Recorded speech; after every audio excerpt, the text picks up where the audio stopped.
Eu não sou de trazer fofoca aqui, mas essa fofoca eu acho que vale a pena compartilhar. Não sei se vocês viram o que estava escrito na camisa da Virgínia, que foi divulgado, né, uma foto, porém ninguém prestou atenção. Dá uma olhada nesse vídeo e no final você deixa seu comentário. O que você achou desse absurdo?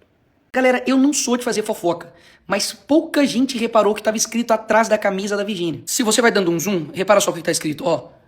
O Estado tá te roubando, otário. Por que você tá nervoso assim, Nicolas? Calma, você vai ficar também. Porque somente este ano os brasileiros pagaram em impostos 3 trilhões. Olha que o ano não acabou ainda, hein? E eu falo isso porque até o final do ano ele pode aparecer na sua casa. O bizarro nisso é que com esse valor, segundo a ONU, daria pra acabar com a fome do mundo 85 vezes. Mas aqui no Brasil, mesmo com tanto dinheiro arrecadado, a gente não consegue acabar nem com o saneamento básico. Ou seja, 100 milhões de pessoas no Brasil não têm aonde nem fazer as suas necessidades e 35 milhões não têm nem água potável pra beber. E um ponto interessante aqui, não estamos falando de saneamento black, VIP, nós estamos falando de saneamento básico. Enquanto isso, o Lula, que é o presidente do Brasil, falo isso porque eu tenho certeza que ainda vai ter uma galera que vai colocar a culpa no Bolsonaro, sendo que ele nem é presidente mais. Enfim, já gastou 5 bilhões em viagens pelo mundo afora somente nessa candidatura. Gastou 55 milhões do seu dinheiro em cartão corporativo. Inclusive, já superou todo o mandato de Bolsonaro. Ou seja, nos 4 anos de governo Bolsonaro, o Lula agora, antes de terminar o mandato, já gastou mais do que ele esse período todo. Só em 30 dias, o governo Lula gastou da sua grana 8,4 milhões de reais. Os contratos de publicidade podem chegar até a 3,5 bilhões. Repito, bilhões. Mas por que ninguém tá falando disso, Nicolas? As páginas aí de fofoca estão denunciando esse governo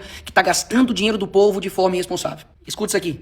Vários influenciadores foram contratados, na verdade eles são contratados pelas agências de publicidade, as agências de publicidade têm contratos, né, que foram licitadas pelo governo e recebem ali, em média, pelo que eu apurei, um cachê que fica em torno de 20 mil reais por ação ou por postagens. Não existe petista grátis, meu parceiro. Basicamente, eles estão recebendo aí 20 mil reais por cada post que estão fazendo a favor do governo Lula. Mas o problema para essa turminha é eu gastar o meu dinheiro, 750 mil, para poder divulgar os meus cursos. E não os meus vídeos virais, tá certo? Mas os meus cursos. O problema sou eu, que gasto o meu dinheiro, não o PT que gasta o seu dinheiro. Na TV, Nicolas, por que a gente não vê nada também? Voilà. Globo recebe 60% mais em anúncio do governo em 2023. Só em 2023, a Globo recebeu 142 milhões de reais. Acha que a Globo vai falar do roubo do INSS? Bilhões de pessoas foram saqueadas e tem dedo, ó, do PT em tudo quanto é lugar. Você acha que o Fantástico vai fazer umas matérias com todos os gastos de viagem do Lula e da Janja, como esse do Japão, que custou 4,5 milhões de reais? Ou essa em Nova York agora, que ele levou 100 pessoas para Nova York, custando aí 3,3 milhões. O Jornal Nacional divulgar que o Lula aumentou impostos 27 vezes em 3 anos. Que a inadimplência do povo brasileiro bateu recorde. As famílias literalmente não estão conseguindo pagar suas dívidas. Claro que não, amigos. Os caras recebem 52 milhões de reais no ano. Dessa lista aqui dos top 20 políticos mais influentes no Instagram nesse ano, tem basicamente deixa eu ver, dois de esquerda. Entendeu por que eles falam tanto em regular as redes sociais? É exatamente porque se a gente não falar, ninguém mais vai falar. Das 100 pessoas mais influentes no Instagram, eu fico em terceiro lugar. E eu sou o único político daqui. Aqui tem, enfim, modelos, tem artistas, tem jogadores de futebol. Fala isso aqui, meu amigo, pra você abrir os seus olhos, pra não acreditar em toda manchete que você vê. Porque toda semana é uma pancada diferente. Eu confesso que eu já tô acostumado. Falo isso porque eles me usam pra caramba pra poder tirar o foco das pessoas. Nicolas Ferreira chora durante ato por anistia em Brasília. Tipo, na real, eu não chorei, mas poderia ter chorado. E qual seria o problema? O controverso livro infantil de Nicolas Ferreira. Basicamente, meu livro fala ele é ele e ela é ela. O que tem de controverso, hein? Chegam até a nos associar a uma organização criminosa, como se nós fôssemos o inimigo do povo. Vou contar uma novidade aqui pra vocês. Não sei se você sabe, mas eu não sou o presidente do país. As minhas decisões são limitadas e eu não faço parte do poder executivo, como o presidente Lula faz. Então eles vão tentar tirar seu foco a todo custo, até mesmo porque ano que vem é ano de eleições. Agora fazendo a pergunta mais importante aqui desse vídeo. Por que o Brasil, que ano que vem completa 18 anos que o PT está à frente desse país, ainda tem tanta pobreza? Deixarei ele responder. Quanto mais miserável é o povo, quanto mais desgraça ele tem, mais ele acredita em coisas fáceis. Quanto mais miserável ele é, mais ele acredita em fantasia. Isso explica o porquê que o PT usa programas sociais que são importantes, muita gente de fato precisa, porque é pobre, miserável aqui no nosso país. Mas tá na cara que eles usam isso para poder político. E porque não é pouca gente, é muita gente. 94 milhões de pessoas dependem dos programas sociais. E é por isso que o PT e o Lula têm essa tara em coisas de graça, populismo barato. Porque eles se orgulham basicamente do seu povo não tem dinheiro para comprar um gás. Eles estão há anos no poder e ainda tem a cara de pau de dizer que primeiro você começa, depois você melhora. Amigo, como assim? As casas estão tudo igual. Tá a mesma coisa. Aqui tá o Lula, por exemplo, indo visitar os pobres que ele tirou da pobreza. Isso aqui, meu irmão, é de cortar o coração, porque esse vagabundo aqui, ele se utiliza da humildade, do sentimento das pessoas pra poder enganar elas. Olha a casa aqui desse senhor. Infelizmente é de praticamente madeira e barro. E o Lula aqui tá com uma cara de satisfação do tipo, cara, você tá me agradecendo pelo quê? Enganando as pessoas com o mesmo discurso de sempre. O mesmo discurso mesmo. Se ao final do meu mandato, Se quando eu terminar esse mandato, todos os brasileiros tiverem a possibilidade de tomar café da manhã, cada brasileiro tiver tomando café, almoçar e jantar, tiver almoçando estiver jantando, Terei cumprido a missão da minha vida. terei cumprido a missão da minha vida. Vou dar um exemplo aqui só do que acontece no Brasil inteiro quando o PT tá governando. O PT prometeu construir uma ponte lá em Taparica, na Bahia, com um orçamento de 13 bilhões. Só por curiosidade, joguei no chat GPT pra ver qual foi o valor do prédio mais alto do mundo. Custou 8,5 bilhões de reais. Ou seja, a ponte que o PT iria construir custa mais caro do que o maior prédio do mundo. Agora, olha quanto tempo que eles estão prometendo essa ponte pras pessoas.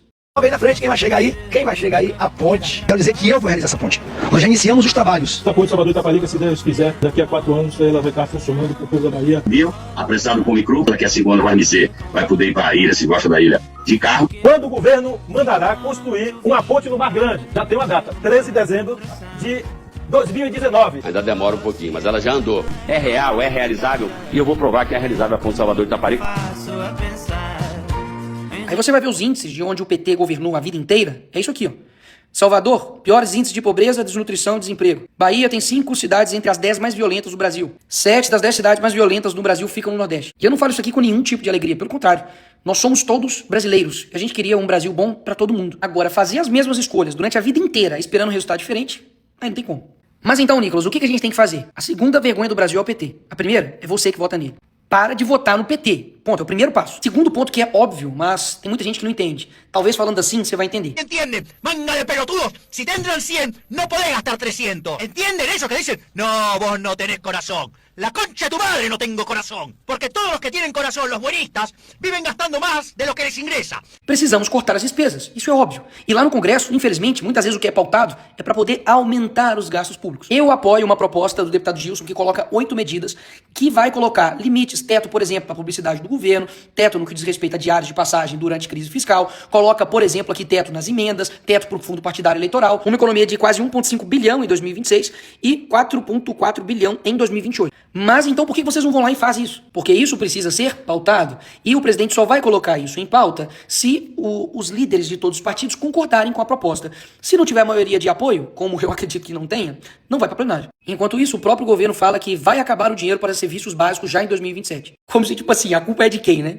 Deve ser do aquecimento global. Se o dinheiro vai não acabar, não seria melhor parar de gastar o dinheiro de forma irresponsável? Assim, só uma dica aí. Meus senhores e senhoras, daqui pra frente, a coisa vai piorar. Vai piorar porque o PT não é novidade nenhuma pra ninguém. Os mesmos que cometeram o mensalão, o maior esquema de corrupção do mundo, quebraram Petrobras, estão quebrando as estatais agora, que mantém o povo há quase 20 anos em uma ilusão eleitoral, entregando migalhas em troca de voto, que coloca a culpa em todo mundo, menos neles, mesmo eles estando quase 18 anos no poder. Eles não vão fazer nada diferente. Porque a crise que o país está não é uma crise, é um plano. Porque o plano é sempre gerar o caos, colocar a culpa em outra pessoa, pra depois aparecer como uma solução. Ai, ano que vem vai ser uma confusão. Mas espero mesmo que o povo brasileiro abra os seus olhos até ano que vem. E depois desse vídeo aqui, adivinha quem vai criar mais um imposto?